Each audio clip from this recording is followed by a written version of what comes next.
15 अगस्त 1947 देश का पहला स्वतंत्रता दिवस। उस शाम दिल्ली के प्रिंसेस पार्क में ब्रिटिश का झंडा उतारकर तिरंगा फहराया जाना था। तब वहां 30,000 लोगों के इकट्ठा होने का अनुमान लगाया गया था, लेकिन हकीकत में 5 लाख लोगों का सैलाब उमड़ पड़ा।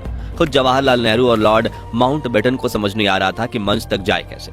पंडित नेहरू को लोगों के कंधों पर चढ़कर मंच तक पहुंचाने की जद्दोजहद करनी पड़ी और लॉर्ड माउंटबेटन तो अपनी बग्गी के बाहर से ही नहीं निकल पाए। लॉर्ड माउंटबेटन की बेटी पामेला कहती हैं कि जब मैं वहां पहुंची तो पंडित नेहरू ने मुझे चिल्लाते हुए कहा कि तुम लोगों के सिर और कंधों पर पैर रखते हुए मंच पर आ जाओ, वो बिल्कुल बुरा नहीं मानेंगे।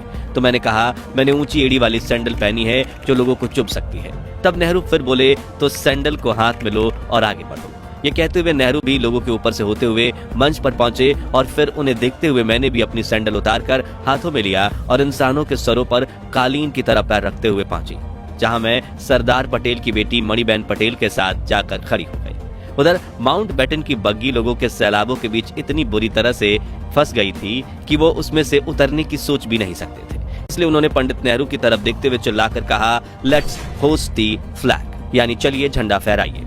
जिसके बाद प्रिंसेस पार्क में भारत का महान तिरंगा फहरा गया और माउंटबेटन ने अपनी बग्गी पर खड़े होकर ही तिरंगे को सलामी दी। जिसके बाद कुछ ऐसा हुआ जो अंग्रेजों के 200 सालों के शासन में कभी नहीं हुआ। जी हाँ, भारत की जनता ने पहली बार दिल से किसी अंग्रेज के नाम का जयकारा किया, वो थे लॉर्ड माउंटबेटन। हर तरफ एक ही नारा गूंज रहा था, माउंटबेटन की जय, पंडित माउंटबेटन की जय। उस दिन माउंटबेटन को वो सौभाग्य प्राप्त हुआ जो किसी अंग्रेज को नहीं हुआ था और उनकी आंखें खुशी से भर आईं।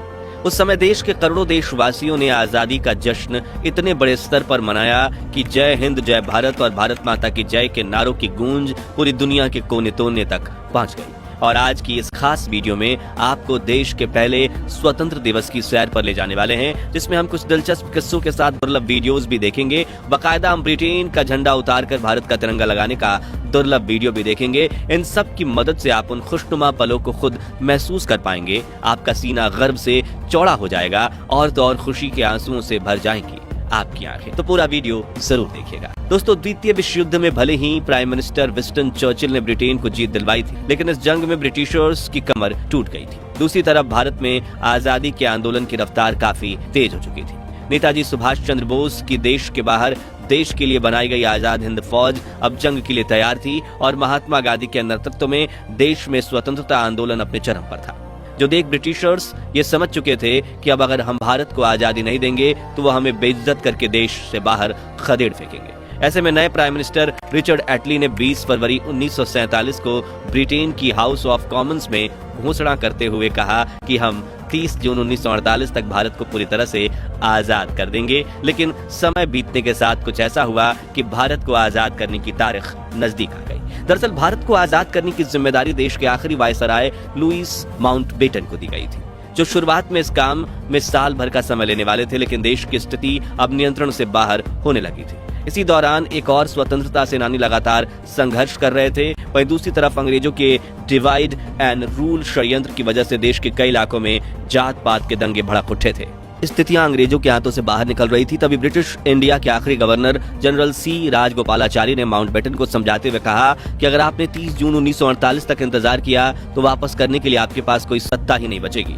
यह बात उनके जहन में बैठ गई थी और लॉर्ड माउंटबेटन ने भारत को जल्द से जल्द आजाद करने का निर्णय लिया और 3 जून 1947 को इस प्रेस कॉन्फ्रेंस में ऐलान कर दिया गया कि 15 अगस्त 1947 के दिन भारत को आजादी दी जाएगी। साथ ही भारत और पाकिस्तान के नाम के 2 देश बनेंगे और इनके संविधान भी अलग अलग होंगे, जिससे लंदन में तो हैरानी का माहौल फैल गया, क्योंकि अब सोने के अंडे देने वाली ये चिड़िया 200 सालों बाद उनके कैद से आजाद होने वाली थी। लेकिन भारत में खुशियों का माहौल फैल गया, क्योंकि जिस आजादी के लिए लाखों फ्रीडम फाइटर्स ने अपनी जान दी थी, अब जल्द ही सभी देशवासी उस आजादी की खुली हवा में सांस लेने वाले थे। दोस्तों, क्या आप जानते हैं कि आजादी के दिन तो 15 अगस्त को चुना गया, लेकिन तब आजादी का समारोह 14 अगस्त की दरमियानी रात को ही क्यों शुरू कर दिया गया था? तो इसके पीछे भी एक खास कारण था। दरअसल भारत के वरिष्ठ ज्योतिषियों के मुताबिक 15 अगस्त का दिन शुभ नहीं था। उन्होंने कहा कि ग्रह नक्षत्र की स्थितियों के लिहाज से 15 अगस्त को इतना महत्वपूर्ण काम नहीं किया जा सकता और सौभाग्य से 14 अगस्त के दिन सितारों की स्थिति 15 अगस्त की तुलना में ज्यादा बेहतर थी। लिहाजा फैसला लिया गया कि 14 अगस्त 1947 की ठीक आधी रात को यदि भारत को आजाद कर दिया जाए तो यह हर तरह से बेहतर साबित होगा। वायसराय लॉर्ड माउंटबेटन ने यह प्रस्ताव स्वीकार किया और 14 अगस्त की रात 11 बजे संसद भवन के सेंट्रल हॉल में स्वतंत्रता दिवस समारोह आयोजित किया गया, जिसकी शुरुआत सुचेता कृपलानी ने की, जो 60 के दशक में उत्तर प्रदेश की पहली महिला मुख्यमंत्री बनी। पहले अल्लामा इकबाल का गीत सारे जहां से अच्छा और फिर बंकिम चटर्जी का वंदे मातरम गाया, जो बाद में भारत का राष्ट्रगीत बना।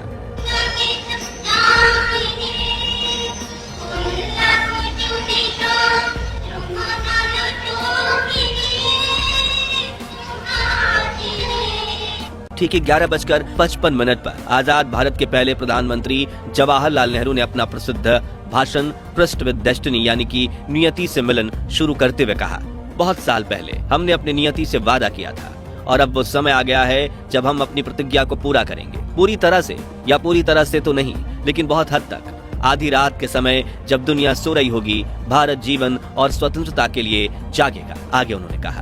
अच्छा है कि इस वक्त खास तौर से इस बात को याद रखें, इस आजादी के दरवाजे पर जब हम खड़े हैं, कि हिंदुस्तान किसी एक फिरके का मुल्क नहीं है, एक मजहब वालों का नहीं है, बल्कि बहुत सारे बहुत किस्म के बहुत धर्म और मजहबों का है।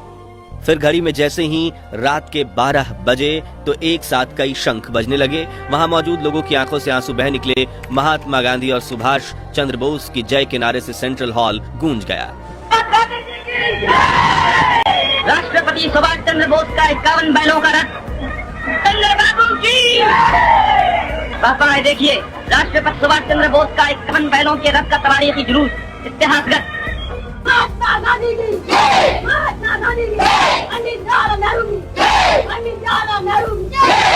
जिसके बाद आजादी के लिए शहीद हुए स्वातंत्र्य के सेनानियों की याद में 2 मिनट का मौन भी रखा गया।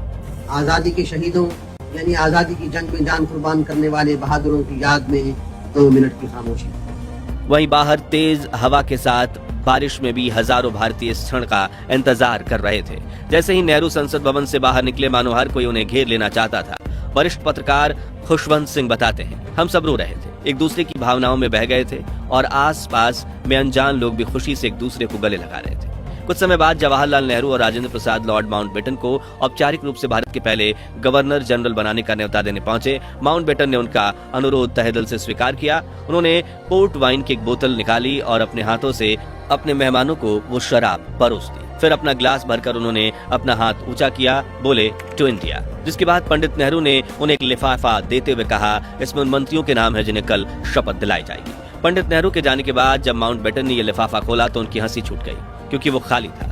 पंडित जी आजादी के दिन इतने खुश थे कि वो उस लिफाफे में मंत्रियों के नाम वाला कागज ही रखना भूल गए थे। उस रात दिल्ली की सड़कों का वर्णन करते हुए एक अमेरिकन पत्रकार ने लिखा कि सड़कों पर लोग खुशी से चिल्ला रहे थे।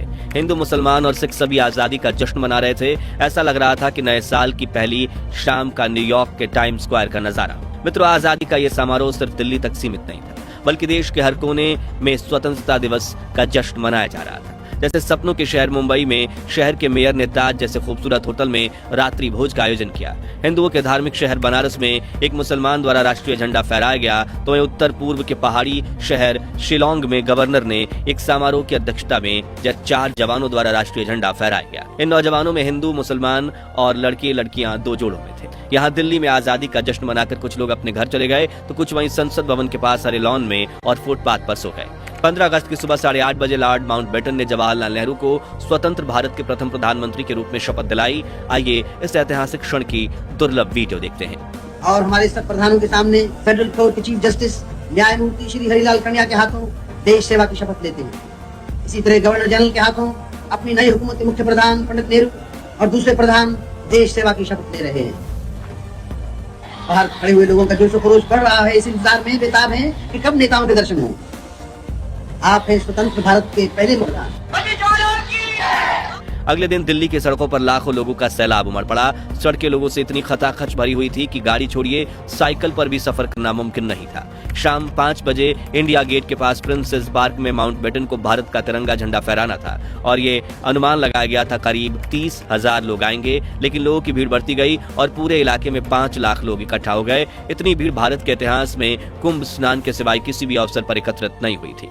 उस पल का अंदाजा आप इसी बात से लगा सकते हैं कि भीड़ को रोकने के लिए लगाई गई बल्लियां, बैंड वालों के लिए बनाया गया मंच, विशिष्ट अतिथियों के दर्शक दीर्घा और रास्ते दोनों ओर बांधी गई रस्सियां, हर चीज लोगों के इस प्रबल धारा में बह गई थी। बैंड वालों के आसपास लोगों की भीड़ इतनी थी कि ढोल बजाना नामुमकिन हो गया था। लोग एक दूसरे से इतना सट कर बैठे थे कि इनके बीच से हवा का गुजरना भी मुश्किल था।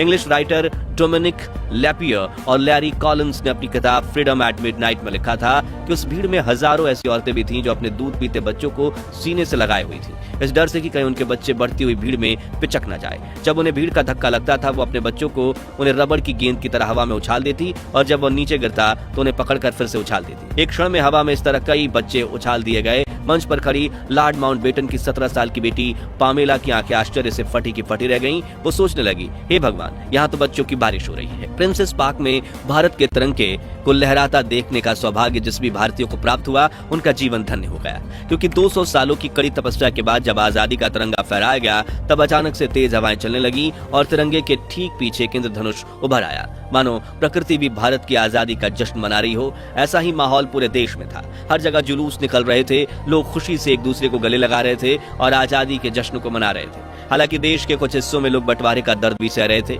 उनके लिए 14 अगस्त की रात खुशनुमा नहीं बल्कि दुख, दर्द और पीड़ा भरी काली रात थी, जिस विषय में आप हमारी डिटेल्ड वीडियो डिस्क्रिप्शन में दी हुई लिंक से देख सकते हैं।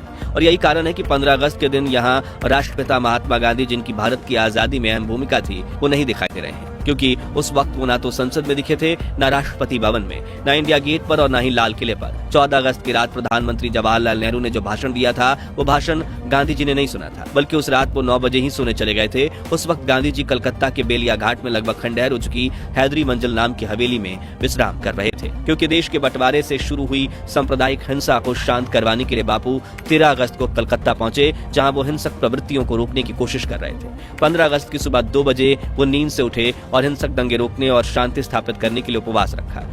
उन्होंने गीता पाठ करवाया और दोपहर के वक्त बेलिया घाट में एक प्रार्थना सभा में पहुंचे, जहां समाज के हर तबके के लोग मौजूद थे। जी हां, इस तरह आजादी के दिन महात्मा गांधी ने अन्न का एक भी निवाला नहीं खाया था और वो आजादी के जश्न से भी दूर थे, क्योंकि वो देश में दंगे फसाद रोकना चाहते थे।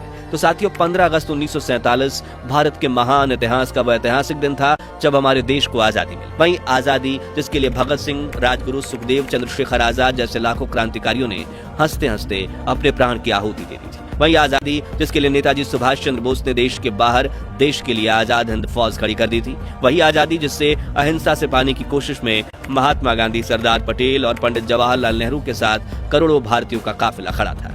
तो दोस्तों, अगर आप भी देश को आजादी दिलवाने वाले फ्रीडम फाइटर्स पर गर्व करते हैं तो उनके सम्मान में कमेंट बॉक्स में जय हिंद, जय भारत जरूर लिखें। ये वीडियो अच्छा लगा हो तो लाइक और शेयर करके 11,000 लाइक्स के लक्ष्य को हासिल करने में हमारी मदद कीजिए। और भारत के महान इतिहास से जुड़े ऐसे ही दुर्लभ वीडियोस के लिए हमारे चैनल को सब्सक्राइब करके पास वाली घंटी जरूर बजा दीजिए। मिलते हैं अगली वीडियो में। जय हिंद, वंदे मातरम।